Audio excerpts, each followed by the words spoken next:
Welcome back to the Autoblog Podcast. I'm Greg Migliore. We've got a great show for you today. Got a special guest host. Joining me from Yahoo Finance is Pras Subramanian. How are you, man? I'm good. Just enjoying the summer here as we roll along. Sounds good. It's pretty hot here in Michigan. I know in the Northeast, you guys get it just as hot, if not more so.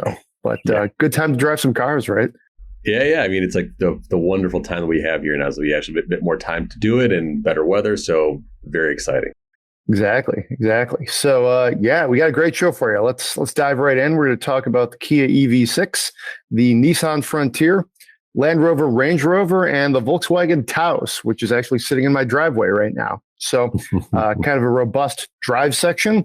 A lot of news this week. We're going to talk about the states of Bentley, Ferrari, and Polestar. We'll close things out with just what we're seeing in the sales trends. And of course, we're going to talk a little bit of Tesla. If you enjoy the show, that's podcast@autoblog.com. Send us your spend my monies, 5-star rating on Apple Podcasts, Spotify, wherever you get your podcasts. I think we're just about everywhere. So let's jump right in. Pras, you were in the EV6. I was in one about 3 weeks ago. I am very interested to hear what you think. This is, for me, one of the more interesting vehicles I've driven, electric or otherwise. I'll throw it over to you. What do you think? Yeah, Greg, I've been having these situations where I've been, here you're going to get this car, electric car. I've been sort of ambivalent. Okay, great, lukewarm. It's going to be boring. Kia EV6 pops up in this nice, like matte gray finish. Actually, a pretty nice looking car from an exterior design point of view. I was surprised. It looks nice and very different than its twin, right? The Ioniq 5. So pick up the car. Again, the interior also lots of thought went into that to make it different than its sibling and a bit more futuristic in a nice way. And I thought it drove great, even though I was in the kind of the single motor car with the 225 horsepower powertrain there with the single motor and then that 77 kilowatt battery. I still thought it gave decent power, nice drive in the city. I was in the city mostly. I think it's a really capable car, Greg, and I think that it's very well designed and has a lot of features that I think people would need. It's got that combination of crossover versus kind of hatchback. So it has a nice size and great driving dynamics, and with everything pushed out to the wheels pushed out to the side and battery down low. Again, these EV cars are great, and I was getting around 300 miles, 290 miles of range, so not too bad, not too shabby, and for the price. This one was around $53,000 before any tax breaks or credits. It's not a bad car. Not a bad car at all. It sounds like you and I maybe had the exact same car. There's a lot of interplay between the fleets, especially from the upper Midwest here to the East Coast. I thought it really made a statement with that kind of matte, silvery gray finish with the big wheels. Kia, I give them a lot of credit. They go aggressive when it comes to many of their designs. And I kind of like the EV6 a little more than the Ioniq 5, which is, to your point, that's the mechanical twin, basically. I'm in the minority at Autoblog. Everybody else here likes the Ioniq 5. They think it's this great, almost 80s throwback thing. What do you think? So I will say that I dig the Ioniq 5's exterior a lot. I think it's got that, what a GTI would look, a retro futuristic GTI or something like that. But I thought the interior of the Kia was way better. I like the touches that they had, and the Hyundai had a bit. It seemed a bit more, I don't know, not as fluid. It seemed a bit more kind of boxy, right? Interior wise, I thought. I thought the Kia was a bit more streamlined, a bit more comfortable, nice seats. I thought. I like that kind of that vegan materials they're using, the kind of cloth they're using in that car. Did a really good job. I mean, I was impressed fit and finish wise. I think it's a great car. I'll have to do an actual drive in the Ioniq 5, but I'm with you in the sense that I kind of like the entire package of the Kia at this point more than I do the Ioniq 5. Yeah, it's for me, it really comes down to I really like the emotion that the EV6 I think can kind of bring to the table, from the taillights all the way to just, it's kind of got a Speedwagon profile, which I think is cool. Yeah, exactly right. Especially with that the sort of the wheels at the ends of the car. I also want to just note that it has that onboard power generator where you can actually power a bunch of things that a lot of cars in its class don't have. Right, that V to L, I think that's what they call it. So it's kind of a nice feature there too. Did you have to charge your EV6 when you were driving it? I didn't I had maybe 200 miles ish of range or of seat time in that car. So I didn't need to do that. As you know, where I live in Manhattan, it's problematic finding chargers because you got to go to garages or go out of the city, and it's a big pain. So luckily I did not have to deal with that, but that is an issue with these cars, at least for people living in cities. Yeah, I didn't have to charge it either. It's kind of funny. It came fully charged. I drove it for about, I think I had 4 or 5 days, and it was still about maybe like a third. Swapped it out with one of our other editors, and I got something like a Ram or something. It was like totally like opposite ends of the spectrum. I forget what the car was, but yeah, charging I find it interesting, like the different approaches companies are taking with charging. Whether it's like, hey, we're just going to kind of team up with Electrify America, whether you're Tesla, and of course you want to do your own thing with the supercharger network. It's a big problem around here. Like I live in like the suburbs of Detroit, north of Detroit. So it's actually not too hard to find a charger. Like there's a lot of like malls, libraries, even some of the cities do it, but it's also not the easiest thing. Like there's nowhere near as many chargers as there are gas stations. So to me, it's like a bigger problem than just like at the OEM level. It's like, I wonder if maybe like, you look at some of the like political solutions, which obviously is always tricky. But I mean, honestly, if I were looking to try to do the next big thing, I wouldn't make another electric car. I would make the charging network for the electric cars. If I were like Jeff Bezos or somebody, that's what I would do. Yeah, we're going to have on the Volta chief commercial officer next week on Yahoo Finance, because they struck a deal with Kroger, right, to start installing their charging infrastructure, their units in Kroger's. And it seems like when we talk about how are we going to charge these cars and where, places like a grocery store, like a Kroger or even a Starbucks seem like the natural fits, right? Because you're going to go there and maybe hang out there for at least 10 to 20 minutes. You got a DC fast charger, maybe you got a decent amount of juice in the car. So that's like this equation we're talking about as we look at a society and we look at our towns and our places where we shop, where we go. Is that where we're going to add these chargers? And Greg, you're right. As from a business opportunity, if you can do this, deploy these things in a strategic way, cost-effective way, it's a big opportunity there, right? Yeah, I mean it's definitely, to use the buzzword monetization. I mean this is an opportunity that's ripe for it, but there's obviously some startup costs too.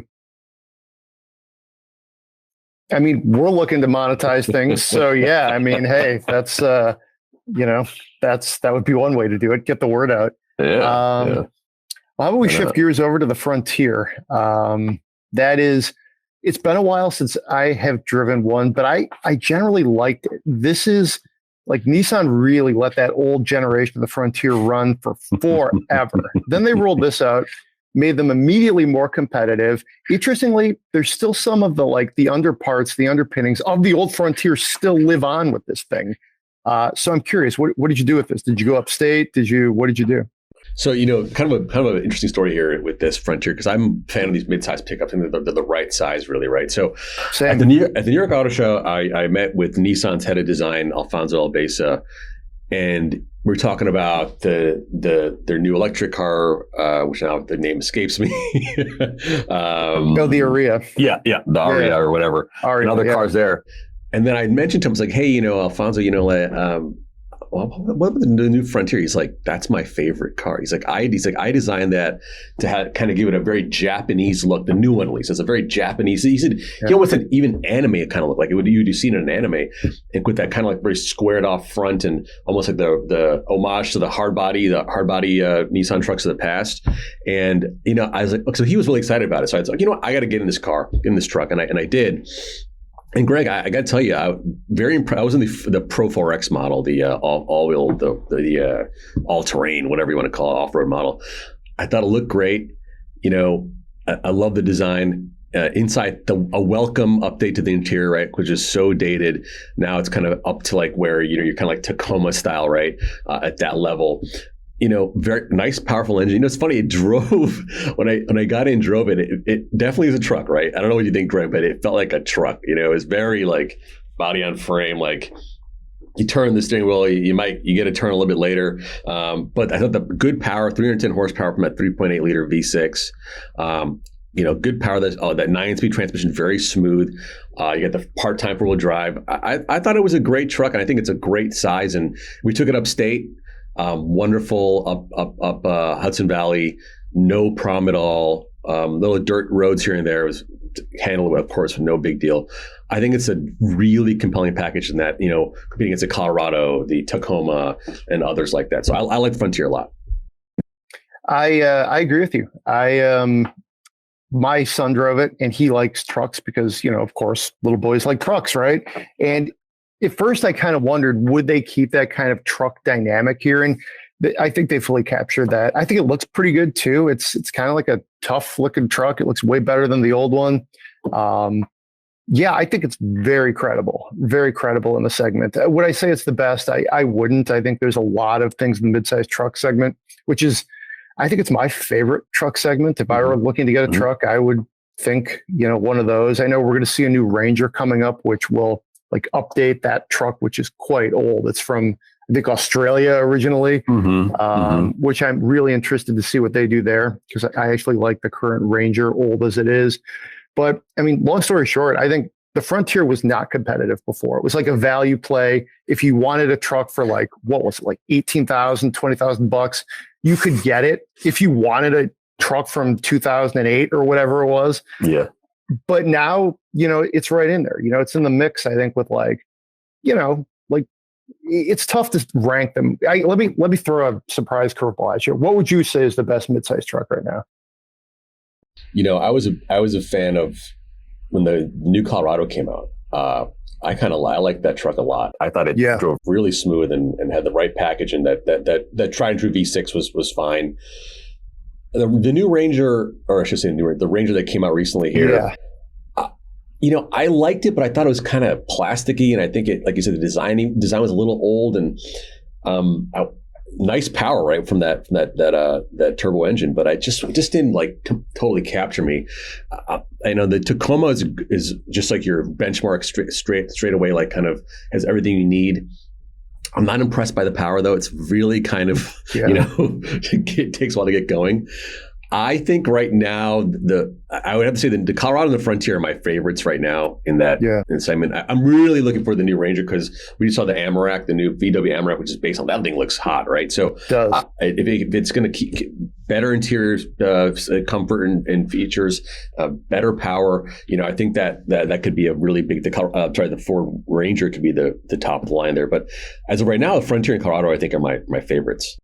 Colorado is, I think, really good at everything. I think it's maybe not like the most emotional truck in the segment, but it's very trucky, but it's also pretty drivable. You could get like kind of a pretty intense like off-road version with the ZR2.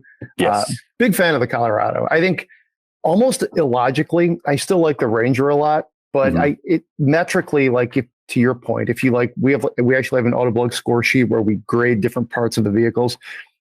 A few years ago, we said it was best in class. I wouldn't say that now. It's just the interior. So many different things have passed it by. And the Gladiator, of course. I think that's a great, the Jeep truck is just kind of expensive. Yeah. You could even say the Maverick. I mean, would you prefer a Maverick over the Ranger? It's because it's just so, it seems so composed. I will say we're going to get a lot of hate from Tacoma people, right? Right? Yeah. I like the Tacoma. It's fun to drive, but I mean, I'm not even that tall, but it's pretty cramped in there. The infotainment looks like it's from, I don't know, the era the Wallflowers would be playing on it. It's a dated truck, I would say. Yeah, I completely agree, and I know it's super capable, but it just seems so sluggish to me. And at this day and age, we don't need to have sluggish trucks. Like there's more there for you, and even you don't have to suffer from any kind of MPG problem either. So Yeah, it's an exciting segment, Greg. I totally agree. And you have stuff like the Hyundai Santa Fe's of the world too, right? So Santa Cruz of the world. Santa Cruz, yeah. That's a whole other thing that's popping up too. Yeah, no, it's interesting. You can get like Maverick and Santa Cruz, step up to all of these other trucks we just named, and then obviously go full size. And it's interesting, you guys probably saw this, the Nissan Titan is reportedly on its way out. Yes. So there is like a Darwinism to this segment. If you can't cut it, you're done.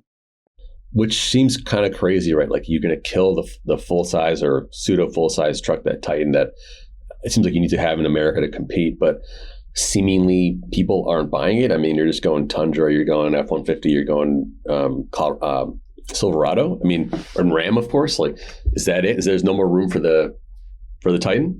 I thought it was a nice package.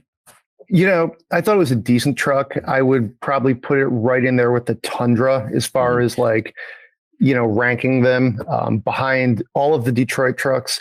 And I would include the Sierra in there. The Sierra is a pretty good truck. Sometimes we tend to like, just mismatch it with the Silverado, but I would put all of them ahead of them. And the Tundra, the new Tundra, I think Tundra, pretty credible. So yeah, I guess honestly, you got to drop it behind the new Tundra. And I mean, we'll get a new Tacoma too.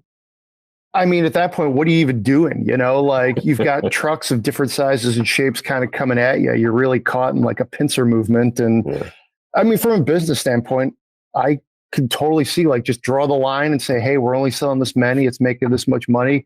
We got to spend that money somewhere else. So I get it, I guess. I get it. Now you're seeing more of the mainstreaming of it. And I just want to throw an anecdotally. My brother has 2 young kids and his wife, and they have 2 cars that they use. And they're like, they want to get a third. They want to get a pickup. Okay. They want to get a pickup that they can just throw stuff in the back and have fun. And that's want to give you their third car. So there you go. That's your third car, right? It's a fun little pickup. So I think that's what we're seeing more of that emerging in this country, of people wanting that fun activity vehicle. I'm going to kind of live that life next week. I think we're going to try to like maybe go over to Chicago for a little bit. And the vehicle that I'm looking to take is a Ram. And I think it's actually a Ram Rebel, which is going to be amazing for like 95% of the drive because it's big, it's comfortable, right? Fly out on 94. Parking in Chicago with a Ram Rebel is going to be, I don't know, I might just valet it and be like, here you go, man. Like put it in the hotel. If you scratch it, I know where to send the bill. But I can see that truck kind of like, it's just a fun vibe. You load everybody up in the pickup and away you go. So kids love the trucks, man. They do. They just think it's a massive toy. And like, we're like, yeah, it is. It is a massive toy. We love it. Kids I mean, it's funny. And Jeeps too. That's the other one that like my son is obsessed with, the Jeep Wrangler and the Ford Bronco a little bit too. So dude, kids, we're adults, I'm still, into these new trucks. So this is 100%. I mean, you get to write about cars. What could be better than that in many ways? So Land Rover, Range Rover. Pretty cool, luxurious SUV to drive. It's actually been a little while since I've been in the Rover. I'm going to get in this one, I think, towards the end of the month. So, I mean, I guess you tell me. I mean, what did you think of it?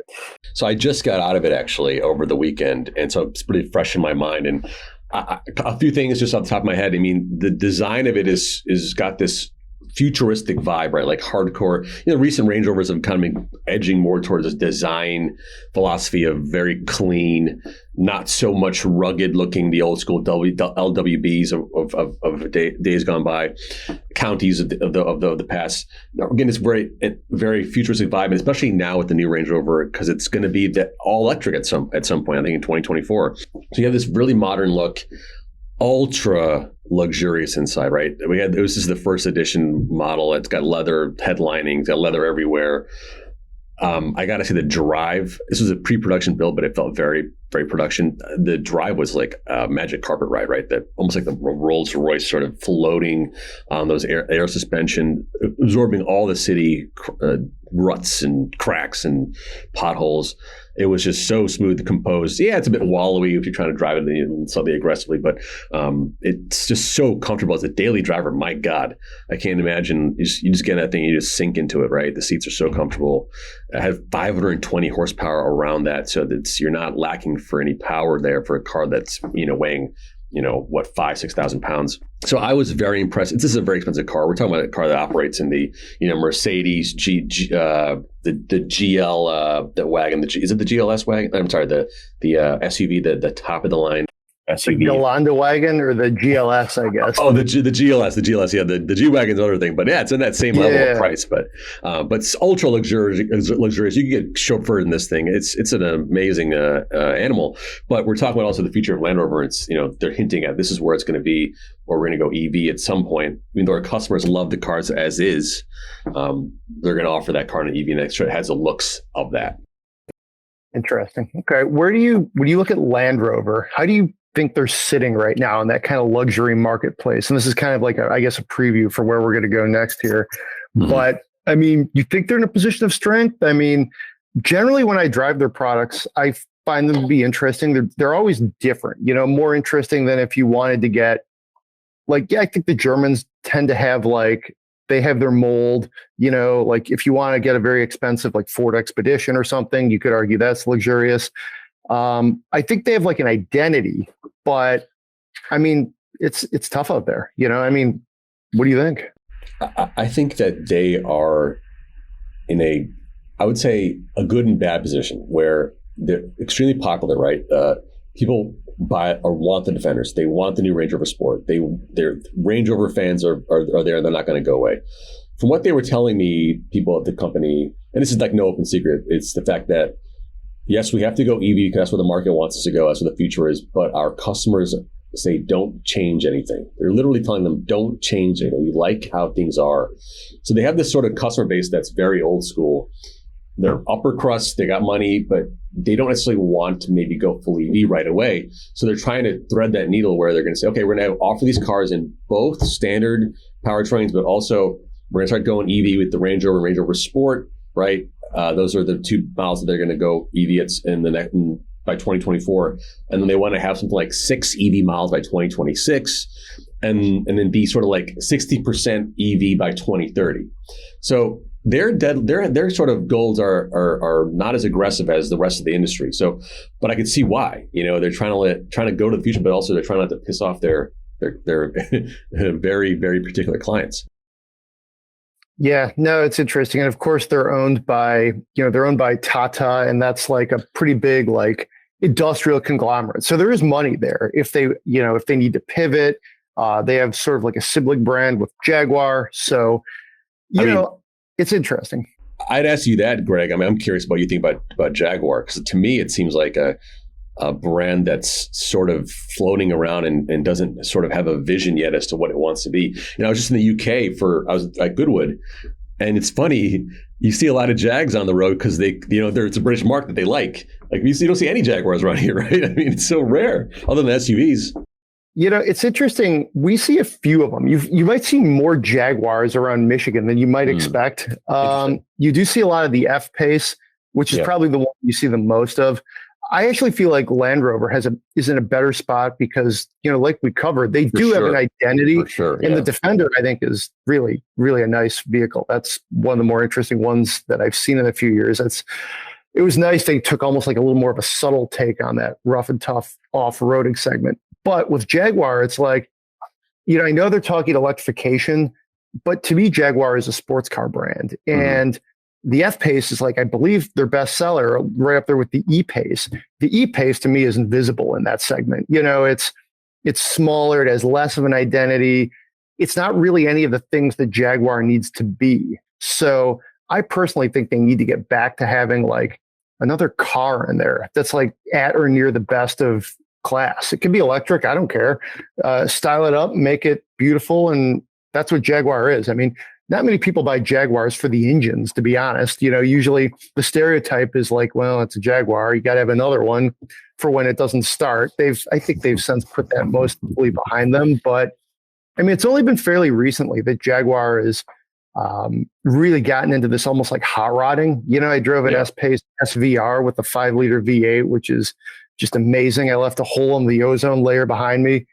But how great does that car sound? Oh my gosh. It was I loved it. I was into it. I loved it. Cold start. I mean, what's better than that? Wake up the whole neighborhood. So And people said it's the best sounding car out there right now. I'm like, It's it up might there, be. yeah. It's up there. Yeah. I had a Maserati Levante, I think it was the Trofeo, which had another big V8 that just sounded awesome. Yeah, Ferrari V8. Yeah. So we'll see when it comes to Jaguar, I guess.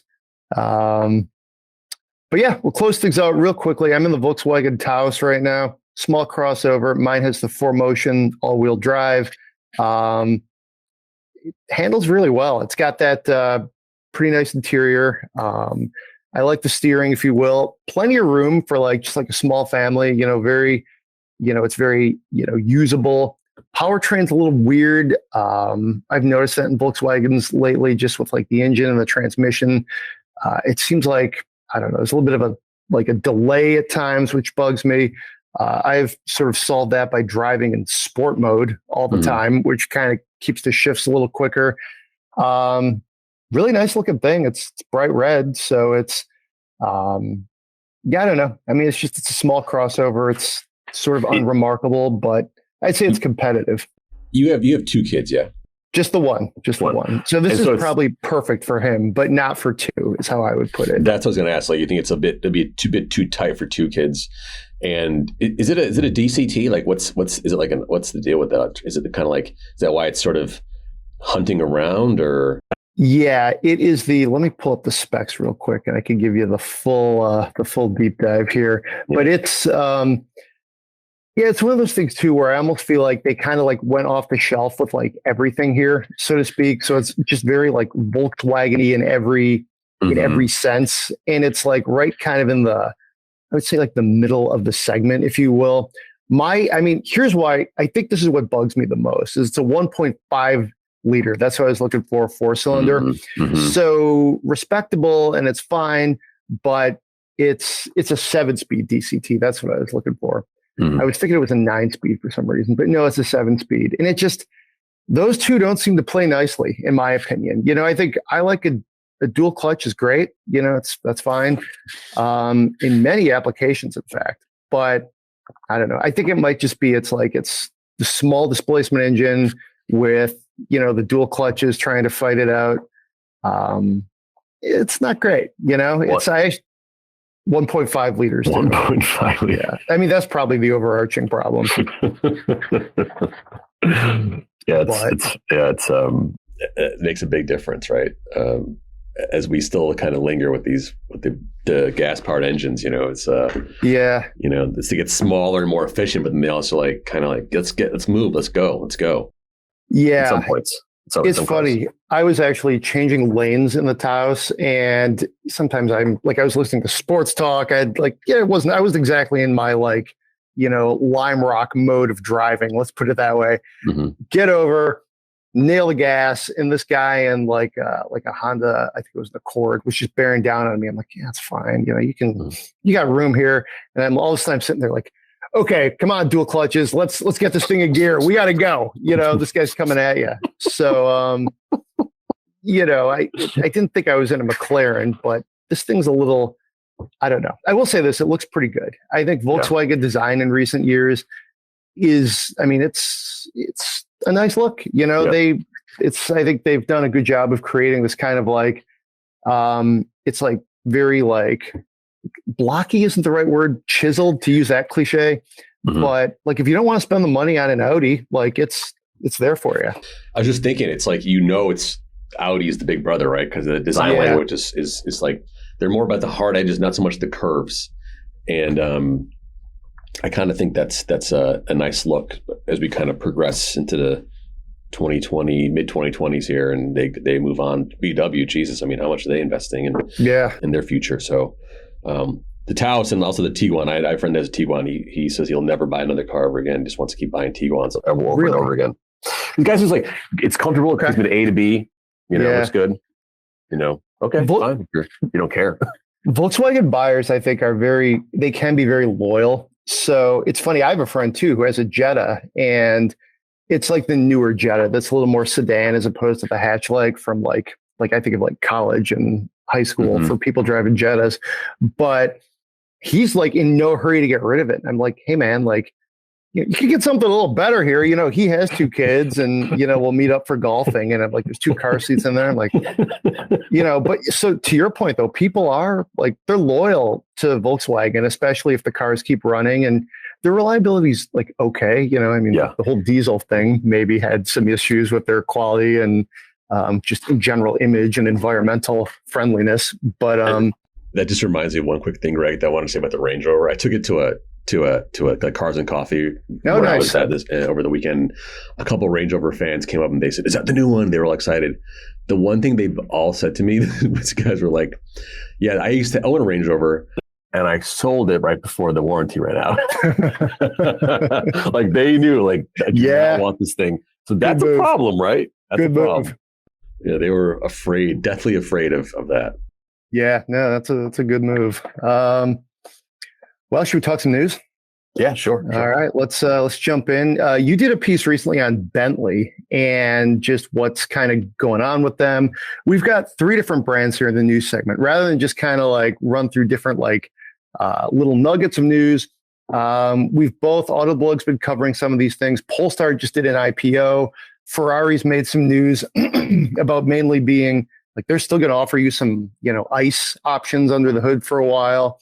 And of course, the Purasang is coming up too. We could probably riff on that. But let's start off with Bentley. When you look at their lineup and just in some of your reporting, where are you thinking they stand? Just real quick in that kind of state of the union for Bentley. They've been really hitting their mark in the last few years with great design, the kind of vehicles that people want with the Continental GT and even the Flying Spur at that level of where you want to be chauffeured and stuff like that, and places like and Bentayga, right? So doing well in North America, Europe, and also Asia, which is pretty big for them. China with the Bentayga and the Flying Spur. I spoke to them, went to the factory actually, Greg. I went to Crew of all places. Nice. And, they have a great facility there. There are 3,000 factory workers making these cars, about 100 a day ish. They're making there, which is pretty nice. And I saw the Mulliner division too. And the big news there is they Mulliner known as like their coach building, their custom shop.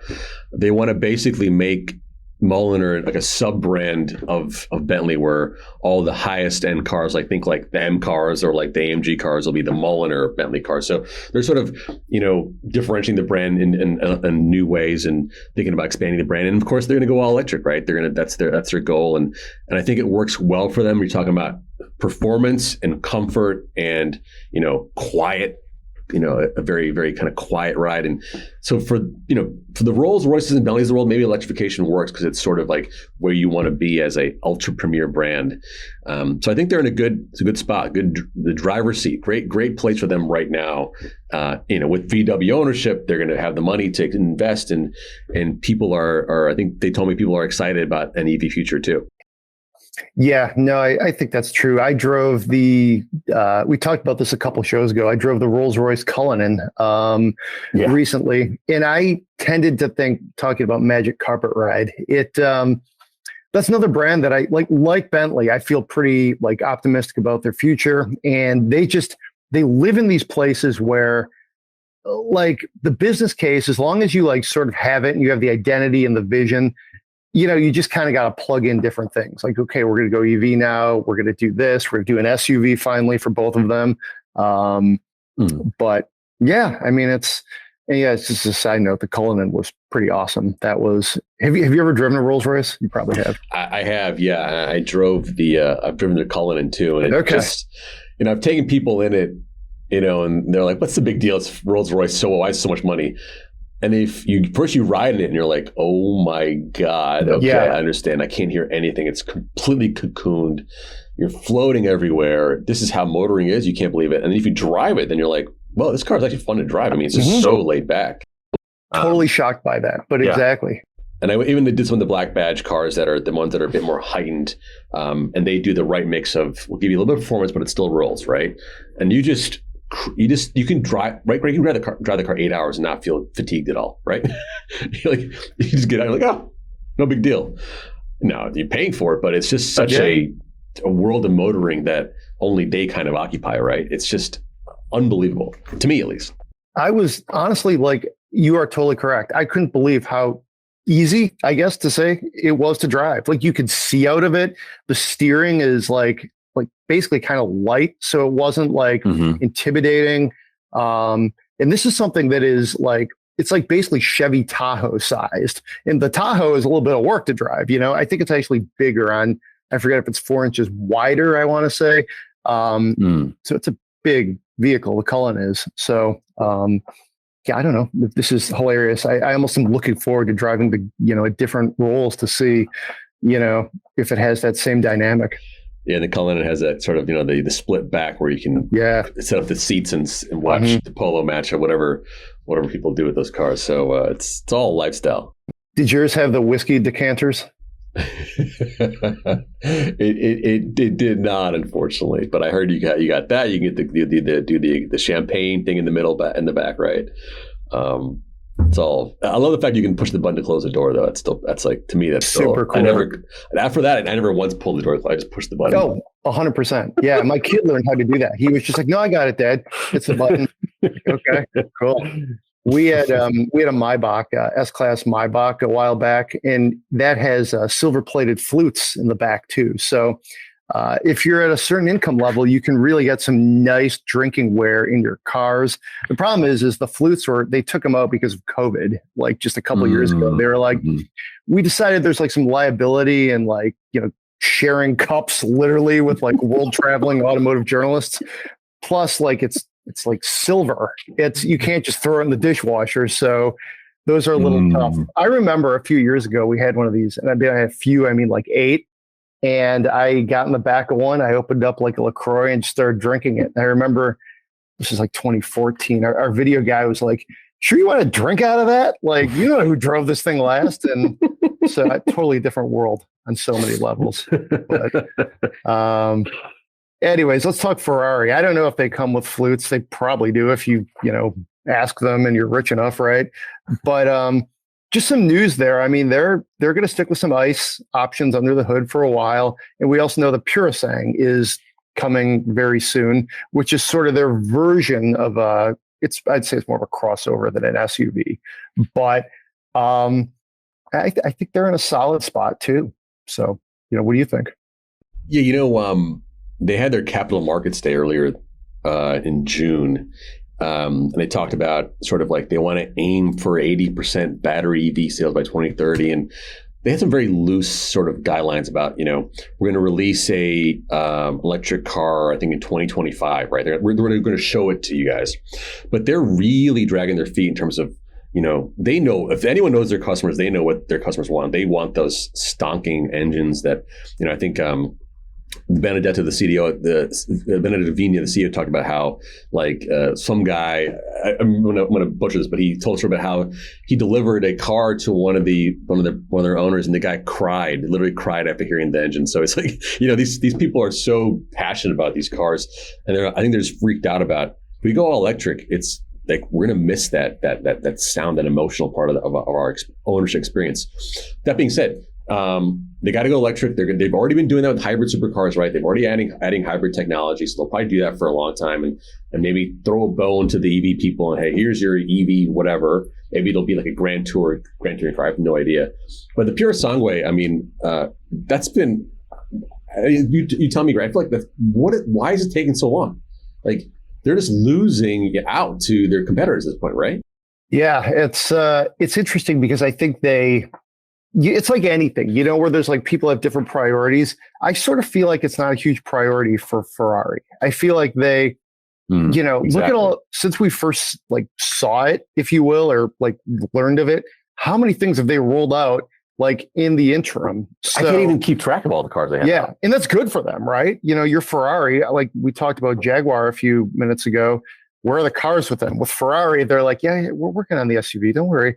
Here's the latest version of our, mid-engine sports car, which I'm actually kind of okay with. I'm not necessarily sure from an enthusiast standpoint, the world needs a Ferrari SUV. I do think the Ferrari customer needs an SUV, though. I think they are leaving money on the table. They're leaving some chips on the side. I think they got to get there. The Chinese market, the West Coast. And now, I bet Europe probably doesn't give a shit. I'm sorry, give a hoot about that, but America and China, we talk about that endlessly. Like, they are missing out there, right? And they're a public company.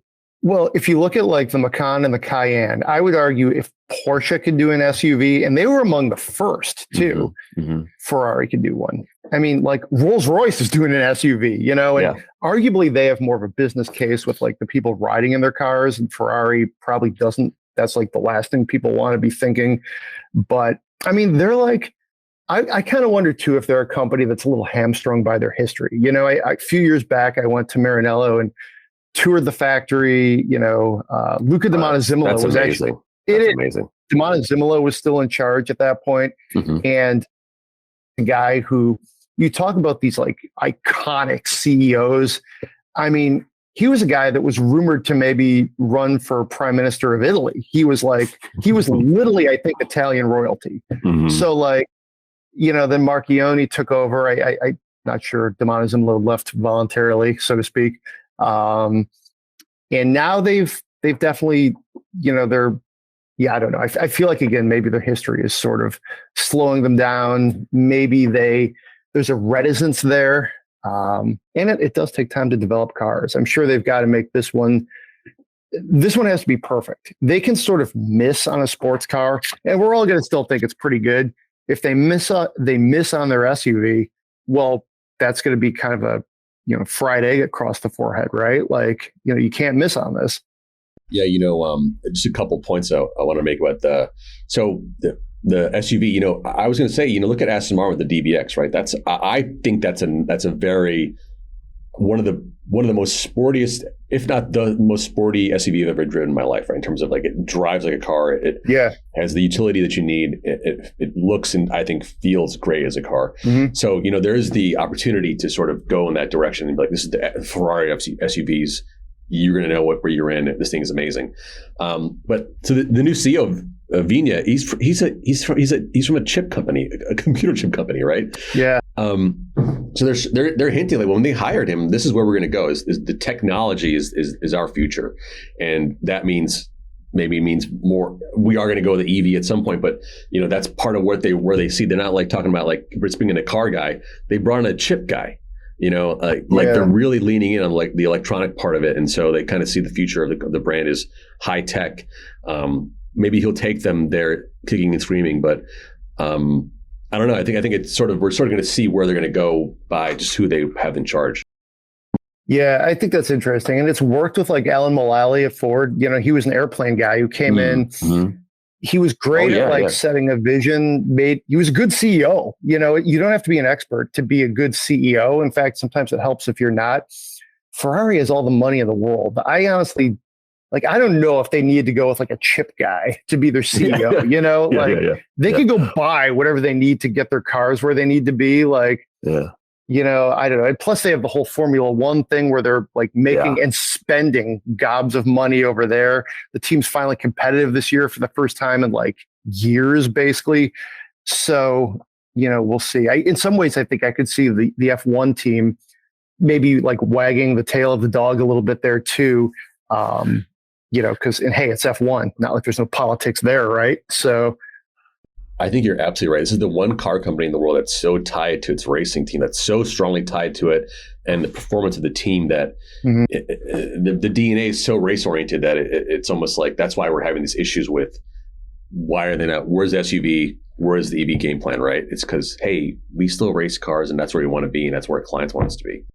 Yeah, no, I mean, and I think it's great to have that kind of like those traditions. It's almost like. I like football. I've been to like Notre Dame Stadium. Like when you walk in there, it's like, that's a historic place for football, and that's kind of how they are. But then in this new era of like, you can pay your athletes in college football and like the conferences are doing all these things, not to go too sportsy here, but it's like the times are changing. And sometimes, you wonder like if that prancing horse is going to like go in a new direction. So, I wanted to ask you about this. So I was in the Bentley factory and I kind of felt that history, and they took me I got a ride in one of these 1929 like race car, and Bentley race cars, right? With the open top, and I'm sitting next to the driver where like our shoulders are butting against each other. And you really felt, I drove in the English countryside, really felt that like, this is what the company's about. Did you sort of feel that history the moment you walked through the gates and heard maybe the church bells? I'm just kidding. Well, in Maranello? Definitely. It was, it was very historic. And I mean, even to the point of, it reminded me a little bit of like some of the things around Detroit where they've been making cars for like 100 years. Like historic is a nice way to put it. Old is another way to put it too. Like they look like a place that's been making cars since, a really long time ago. So, yeah. So that's history. Company that has very little history, Polestar, they did their IPO this week. They are on the cutting edge with like their Android Auto infotainment system. It's all electric except for the Polestar 1, which was randomly a hybrid and super expensive and super limited edition. But the two, all these other ones we've been hearing, that's what's coming up next. I'm really intrigued by this company. I drove the two and thought it was a really credible kind of sports sedan, really an interesting alternative to Tesla. So, yeah, a very intriguing company with regards to ownership, right? Geely and Volvo co-ownership. They just went public a couple of weeks ago. They closed their SPAC merger so they're trading on the Nasdaq now. So they're a public company. Stock's not doing too well. It's doing okay, but I got to tell you that the portfolio of cars they have going on, really compelling stuff. The P1, I drove that too a year or two ago, and I thought that hybrid, I thought it was amazing. Design-wise, it's amazing. Oh yeah. P2, a great $56,000 car, like in that range. Like a mix of like a crossover with a sedan. Does a great job, gives you all that you need. And then we're seeing, the P5 and the P3, the other cars that are coming out. That Grand Touring, I saw that at Goodwood too. Beautiful. I mean, if that car comes out and looking like what they had there going up the hill, that's a really compelling sedan type, looking sporty car with that full EV powertrain. And you got to be excited for the company that are putting those kinds of cars out like that. When the EV sort of evolution is still on the way, and they're really kind of there from the higher endpoint. So it's exciting stuff, and it's an interesting company with a great, as they call it, asset light model, where they're able to use Geely and Volvo to help them build these cars. Yeah, no, it's interesting the way they have grown. And Polestar, is of course like a motorsports, essentially like heritage background. They've really evolved it. I think I was very skeptical about like sort of this like kind of spin-off, make them their own brand, but I think they're kind of doing it. I think their portfolio is going to be ambitious. Been impressed with the two models that I've been able to drive. I actually did a column on the Polestar 1 just saying, hey, this is actually the way to start. The powertrain did not line up with like their stated mission, but that's okay because it was gorgeous. It was limited edition, and you put yourself on this plane of luxury. Whereas if they came out with the two first, well, okay, you're like a small sedan company that nobody even knows what it is. So is it a Volvo? I mean, exactly. Yeah. Cautiously optimistic on that front. And, they have to me, they could almost be like an electric Volkswagen, a little quirky. They could be like, they're maybe a little sportier than like a Volkswagen. They're a little more expensive, but like not too expensive. So impressed with the product, and we'll see where they go next, I guess. Yeah, I just got to say you're absolutely right. I think they've really gone hard into like their design aesthetic, and we are this Nordic company. Yeah, very clean lines, very clean. Even the website is very clean, and the design is very flat, and it's got that vibe of like we are just the future, right? And the other thing is that I want to mention is like, so they have the state of the art factory in China, and people talk about like, oh, you don't want something made in China. It's like the Chinese factories are. They are incredible. They are state of the art, and they're building these cars cheaply. And if you look at the car, it looks like it was, made in Germany. I mean, it just looks insanely just perfect, right? So they have a lot going on for themselves, and I think they're in the right sweet spot right now for that premium luxury brand that's going to be kind of like setting themselves up for the next century, right? In terms of where we are from electrification.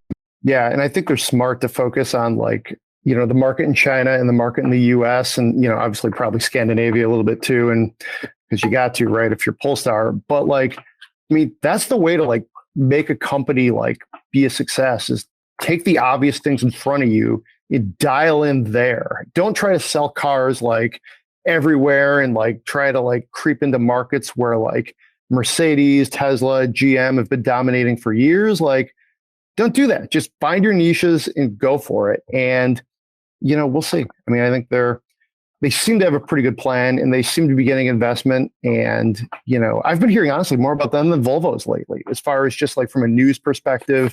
Like, when's the last time we heard anything out of Volvo? I mean, 100%. And even from my point of view, in the Yahoo Finance area, that Polestar stock is one of the most highly tracked tickers on the site. So there's a lot of enthusiasm, not just the car people, but also the investment community, kind of excited about a pure play EV company that's out there. So Sounds good. For sure. Sounds good. Talk some Q2 sales and just sales trends in general here. I think we're still seeing the effects of the chip shortage and some supply chain constraints, and, a little bit of shuffling of the pecking order.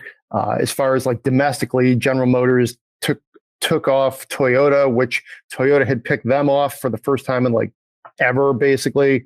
So, but at the end of the day, a lot of these sales figures are just kind of like, it's like baseball. It's a long season, right? You win in May, you got to keep winning. So I think in some ways you're seeing that, especially among the domestics, not worrying as much about who's number one in May or June, because, whether you sold 280,000 cars or 270,000, doesn't matter as much as if you're profitable and if you can get people the cars that they want. Just given the way prices and inflation currently are just buffeting consumers, it's kind of a weird time to buy a car, I guess, to kind of bring it all together. Yeah, if you can, right? And it seems like the inventory situation is getting better, but there's a couple of high level notes that just been following over here. So, we had GM come in. They've actually warned about their current second quarter profit. They took a little dip there because of the fact that, like you said, chip stuff, component shortages.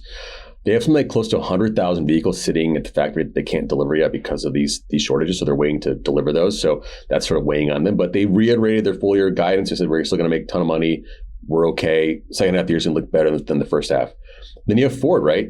They actually sold more cars than they did last year this time, which is an improvement over all their large automakers. They actually did better this quarter than they did last year at the same time. So they're looking good. Their EV cars are selling like hotcakes, right?